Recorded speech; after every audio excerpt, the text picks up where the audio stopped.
Remember this guy? The so-called lone gunman who just climbed onto the roof, shot at the president. The Secret Service agent who was in charge of the entire bureau came out and said that they couldn't stand on sloped roofs, and there were no communications that were reported on that day. From a meek engineering student critical of political polarization to a focused killer who tried to build bombs. Now, the FBI has led the investigation into Crooks.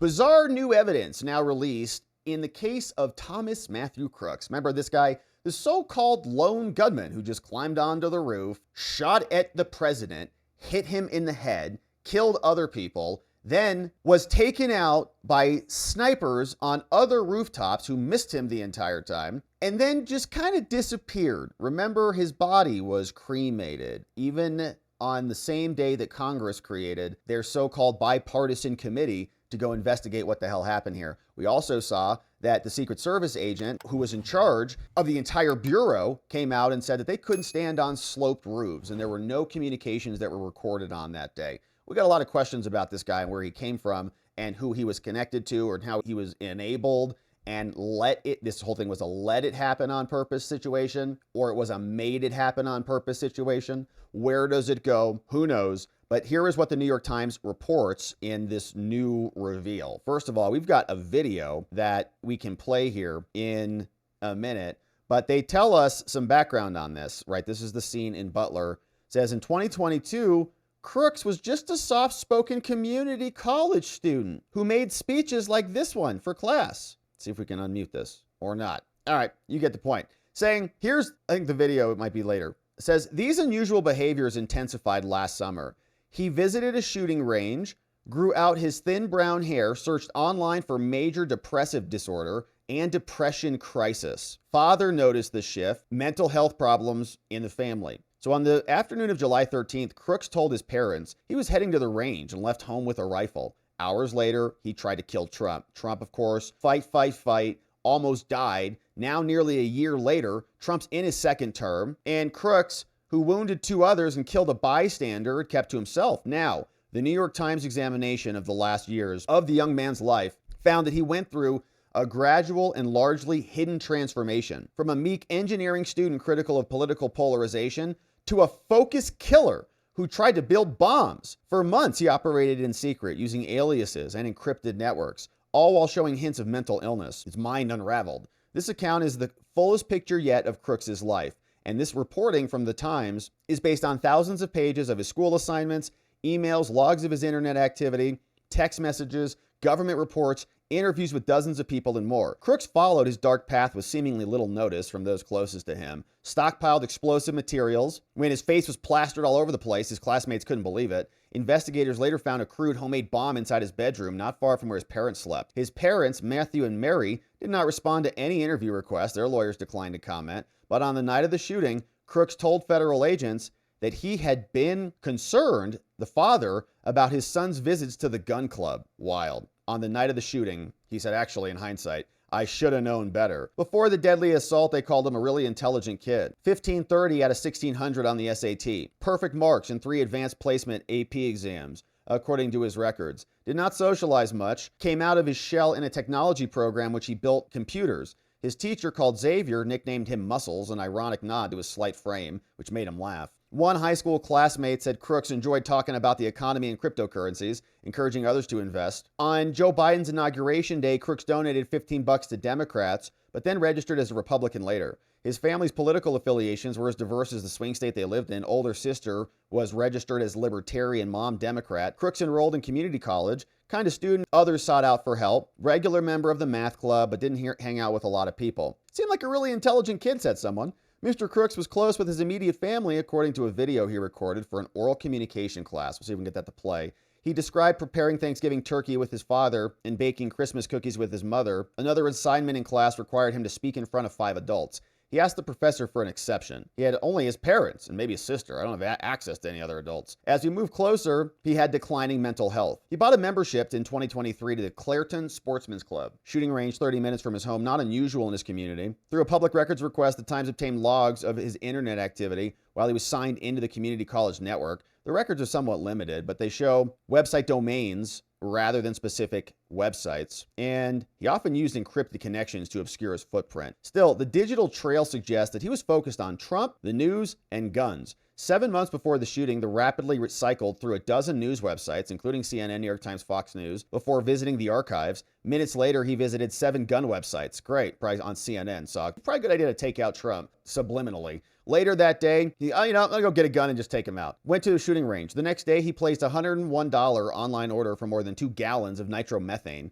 a fuel additive that can be placed in explosives. That package did not arrive promptly. Probably, yeah, I can understand. I have not received any updates of the order shipping out yet, he said. Where's my explosives? When's it coming? On February 26, a couple hours before a physics class, he visited a series of websites, including Reddit, Spotify, and Xbox. Interviews with his teachers, friends, and coworkers say he didn't interact with a lot of people. Nobody thought he was capable of premeditated murder. He had worked for years as a part-time dietary aide at the Bethel Park Nursing and Rehab Center. Employees said Crooks was punctual, dependable, didn't talk much, showed up for works in the weeks before the shooting, nothing seemed to miss. After back-to-back semesters on the dean's list, he earned his associate degree in engineering, said he wanted to go into aerospace or robotics. Now, his father noticed his mental health declining in the year before the shooting, particularly months after graduation. Told investigators, son is talking to himself, dancing around his bedroom late at night. His family had a history of mental health and addiction issues. Crooks was also making the depression-related queries online. Clay Higgins, shout out, a Republican from Louisiana who worked on a congressional task force after the shooting, told the Times he learned worrisome information about Crooks' mental health while he was on a trip to Pennsylvania. He said he was having conversations with someone that wasn't there.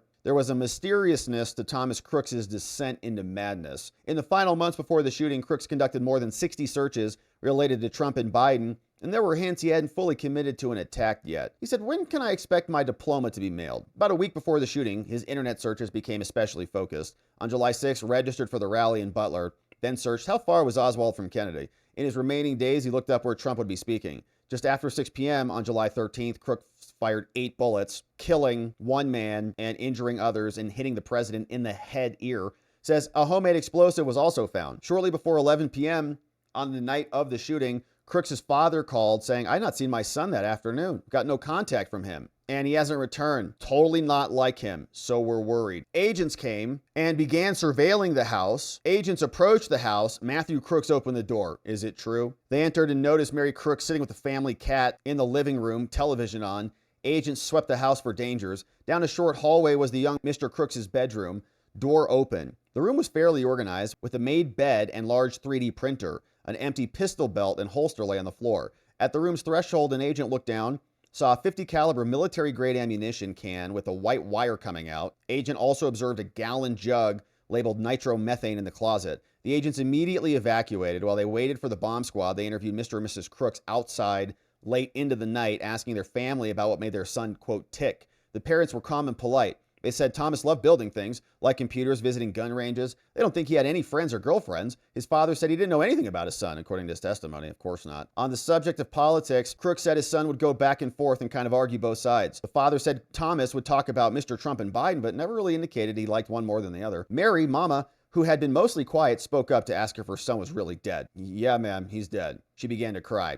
Her husband put his hand out and said, it's okay. It's not true until we see the body. Yeah. That's what many of us were asking. And then they burned it in like 10 days. The couple has kept a low profile since the shooting. This spring, Mr. Crooks left the job she had held for 27 years as a state rehab therapist for the visually impaired. Crooks has been in social services for decades, first working with spina bifida patients and later managing medical care patients. Another person, the mother of Miss Crooks, was short when asked about her daughter and son-in-law. Says, I don't have any contact with them whatsoever. I didn't want to talk about them. Their family's nuts. Now, the FBI has led the investigation into Crooks, working with the ATF in Pennsylvania. In the weeks after the shooting, they released preliminary findings based on gleaned details. In a news conference late last July, FBI officials said they had not found evidence of mental health treatment, because they're idiots, institutionalization, or medications. The next month, though, they said he began searching online about how to make explosives as early as 2019 when he was 16, but did not elaborate on the timeline. They said we had no motive or any co-conspirators, of course. In the absence of new information, conspiracy theories have grown, which are usually right. Some have claimed that he had an accomplice or that he was an agent of the so-called deep state. Kelly Little, who lives across the street from Crooks, said that another theory floating around claimed that she and other neighbors had built underground tunnels to aid the shooter, of course. And this is when they over-engineer the conspiracy, right? So it's such a disgusting tactic, but it's a conspiracy. Oh, what's the conspiracy? Maybe that Thomas Matthew Crooks did have an accomplice. Maybe that some people in the FBI or the Secret Service let it happen on purpose so that it could create an environment where this was possible and allow the dude to get 8 shots off at the president. So they call it conspiracy theories, and then they turn the conspiracy into underground tunnels in Crooks's house. No, that's not what the conspiracy is. But in a recent interview, Patel, at his side, said, there was simply no big explosive there. If it was there, we would have told you. I'm sure, just like the Epstein files. And I remember when Pam Bondi came out and said, there's 10,000 videos. And then Cash and Dan came out and said, no, there's not. Helen Comparator, an avid Trump supporter whose husband Corey was killed, still wants to know more. She told The Times she's not getting any updates from investigators in the months. Of course not, because it's a cover-up. I am praying the president gets to the bottom of it and keeps working on this case for me and for him. Yeah, because not just some random kid who just got weaponized and then showed up and shot the president in the head. Here is, we can't unmute this video for whatever reason, so they are just playing it. Build things of my own. And today I want to tell you a little bit about me, Thomas Matthew Crooks. All right, so there it is. More strangeness there. It is bizarre how this case, the Epstein case, a lot of the J6 stuff, the pipe bomber cases, all of these open-ended things are just now just kind of, forget about all those. And FBI is great again because Cash is in charge. All right. So we know what's really going on here. We'll keep our eye on this one.